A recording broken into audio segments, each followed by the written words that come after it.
Hai anak-anak, apakah sudah selesai kegiatan belajar dengan guru bidang studi? Kalau sudah, kita lanjutkan materi tematik kita, yaitu pembelajaran 5 dan 6 dengan muatan IPA, SPDP, dan PPKN. Mohon tolong tonton video berikut ini supaya Anda mendapatkan apa materi yang Pak Guru sampaikan. Terima kasih. Coba perhatikan gambar yang ada di hadapan kalian. Pernahkah kamu melihat kupu-kupu sedang menghisap bunga seperti pada gambar? Wah, kalau pernah melihat, tentu akan sangat indah ya. Nah, sekarang perhatikan lagi gambar di hadapan kalian. Ya, di hadapan kalian ada gambar rantai makanan. Pada pembelajaran yang lalu, kalian telah belajar tentang rantai makanan. Nah, sekarang dilihat di sini pada rantai makanan, produsen yaitu di sini rumput atau tumbuhan hijau dimakan oleh belalang sebagai konsumen satu. Kemudian, belalang dimakan oleh katak sebagai konsumen dua. Katak dimakan oleh ular sebagai konsumen 3, ular dimakan oleh elang sebagai konsumen 4. Nah, elang ini sudah tidak ada lagi yang memakan, berarti elang adalah konsumen puncak. Nah, elang ini jika mati, tubuhnya akan diuraikan oleh jamur. Dan hasil penguraiannya akan menjadi bahan atau nutrisi bagi tumbuhan lagi. Jadi rantai makanan ini merupakan salah satu interaksi antar makhluk hidup. Sekarang coba perhatikan gambar ini. Nah, di sebelah kiri kalian ini ada gambar ikan badut sedang berinteraksi dengan anemon laut. Dan di sebelah kanan kalian di sini ada gambar burung kolibri yang sedang berinteraksi dengan bunga. Makhluk hidup saling berinteraksi untuk mempertahankan hidupnya. Interaksi antar makhluk hidup dalam ekosistem dapat berupa simbiosis. Siapa yang tahu apa itu simbiosis? Ya, simbiosis adalah hubungan erat yang khas antara dua jenis makhluk hidup. Sekarang kita akan bahas satu persatu tentang simbiosis. Simbiosis yang pertama ada simbiosis mutualisme. Apa itu simbiosis mutualisme? Simbiosis mutualisme adalah hubungan antara dua makhluk hidup yang saling menguntungkan. Kemudian yang kedua ada simbiosis komensalisme. Nah, simbiosis komensalisme ini adalah hubungan antara dua makhluk hidup yang hanya menguntungkan satu pihak, sedangkan pihak lain tidak juga diuntungkan dan tidak dirugikan. Yang satu lagi yang ketiga ada simbiosis parasitisme.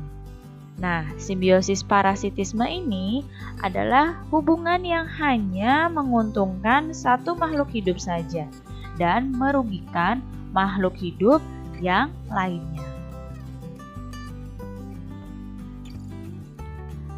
Simbiosis mutualisme. Tadi, simbiosis mutualisme adalah hubungan antara dua makhluk hidup yang saling menguntungkan. Apa contohnya? Coba diperhatikan. Yang pertama, contoh simbiosis mutualisme adalah burung jalak dengan kerbau. Bagaimana saling menguntungkannya? Nah, burung jalak dengan kerbau ini, di sini kerbau itu di tubuhnya ada kutu. Nah, kutu pada kerbau itu dimakan oleh burung jalak. Nah, di sini burung jalak mendapatkan makanan dari tubuhnya kerbau. Dan kerbau merasa diuntungkan karena tubuhnya terbebas dari kutu. Yang kedua, contoh simbiosis mutualisme adalah lebah dengan bunga. Nah, di sini saling menguntungkannya adalah lebah mendapatkan nektar dari bunga. Sedangkan bunga di sini dibantu penyerbukannya oleh lebah. Yang satu lagi contohnya adalah buaya dengan burung plover.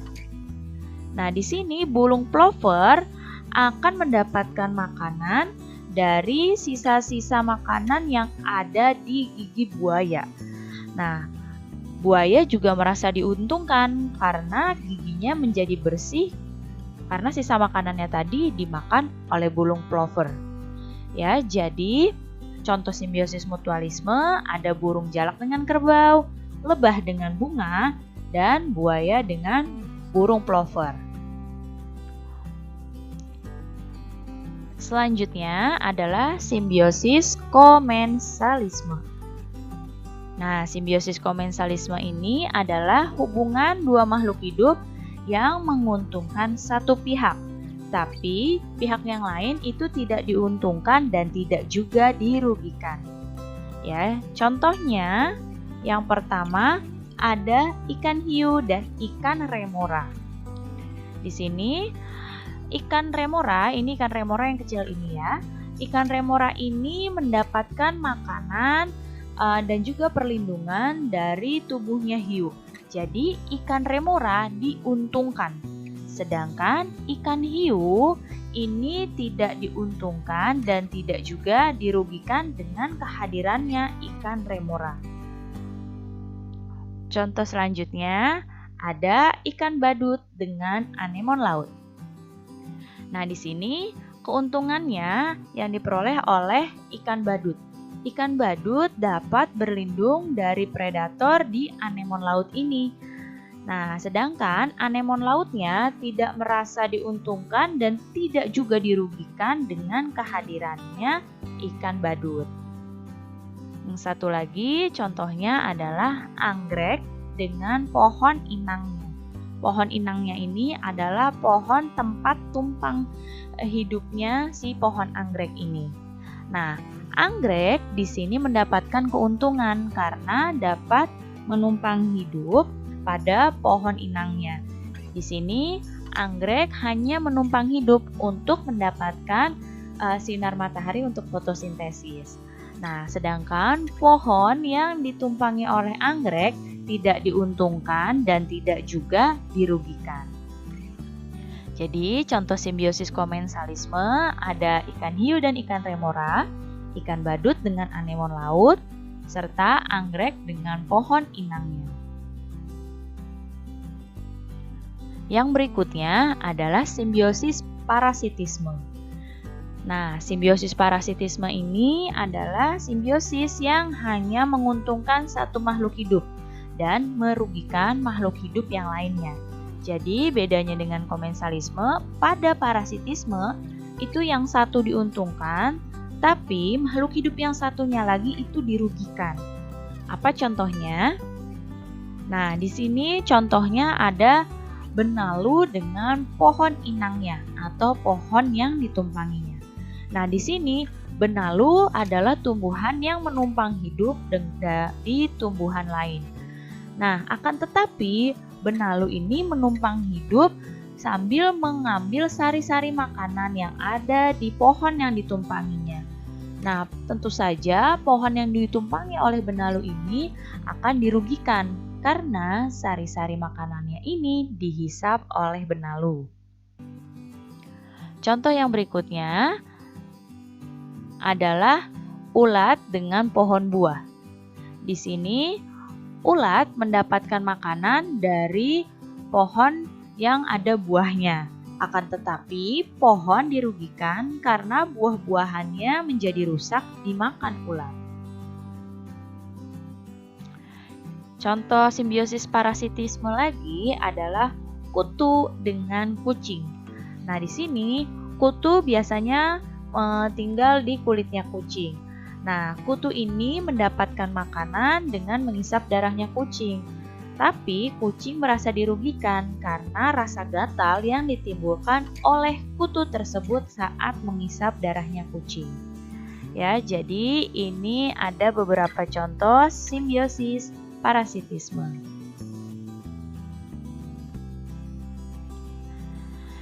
Nah, di sini terdapat bermacam-macam interaksi antar makhluk hidup yang terdapat di alam ya. Sehingga di sini manusia tak jarang menjadikan alam sebagai sumber inspirasi dalam sebuah karya seni. Misalnya adalah tarian. Nah, tarian yang terinspirasi dari alam contohnya adalah tari Turuk Langgai. Nah, ini adalah gambar tari Turuk Langgai.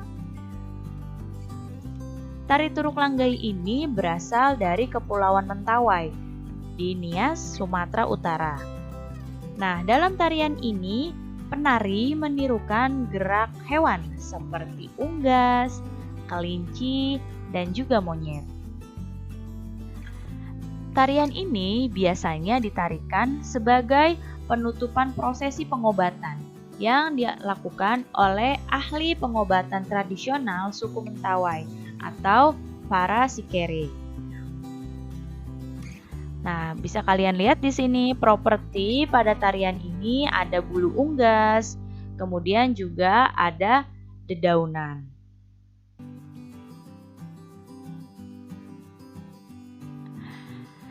Salah satu cara untuk memupuk persatuan dan kesatuan bangsa adalah dengan mencintai dan melestarikan semua bentuk kebudayaan yang terdapat di Indonesia. Karena jika bukan kita yang melestarikan, maka siapa lagi yang akan melestarikan? Nah, salah satu budaya bangsa kita adalah semangat bergotong royong dan saling membantu. Budaya tersebut telah ada secara turun-temurun. Gotong royong merupakan kegiatan bersama yang bertujuan untuk mencapai kemajuan bersama pula. Nah, gotong royong ini sudah menjadi ciri khas bangsa kita dan menjadi budaya kita semenjak dahulu kala. Gotong royong bisa menumbuhkan rasa kebersamaan, kekeluargaan, dan juga tolong-menolong. Untuk itu, gotong royong ini harus selalu kita lestarikan. Nah, dalam bergotong royong ini tadi dapat menumbuhkan semangat kekeluargaan. Nah, jika semangat kekeluargaan ini telah muncul, maka akan muncul pula sikap saling menghargai, menghormati, serta menyayangi seperti keluarga sendiri. Dan manfaat semangat kekeluargaan ini dapat meningkatkan persatuan dan kesatuan, mencegah perpecahan, dan menciptakan hidup yang harmonis di masyarakat, sehingga akan timbul masyarakat yang damai dan juga sejahtera. Nah, sekarang coba siapa yang bisa memberi contoh gotong royong di lingkungan rumah dan di lingkungan masyarakat?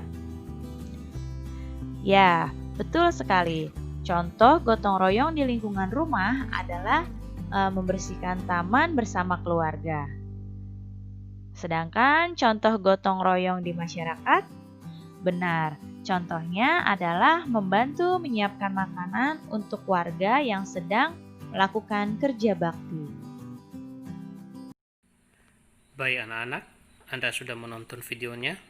Pak Guru rasa materi yang disampaikan pada saat ini sangat luar biasa dan sudah sangat jelas.